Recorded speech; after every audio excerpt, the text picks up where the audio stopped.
Hallelujah. Amen. So the children of Israel at this time, they were facing a very difficult time.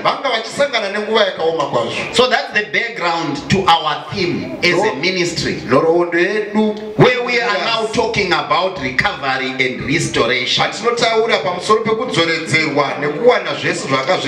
So I have a sub-point written, the process. How it happened. So we have the former days where Israel were enjoying and seeing God. Bishop talked about the former days, which were days of revival, in which we were experiencing or we were seeing God. And he talked about the current scenario, where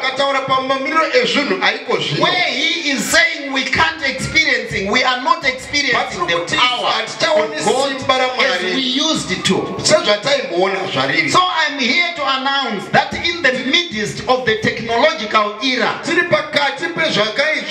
God can still manifest himself. God can still manifest himself and baffle scientists.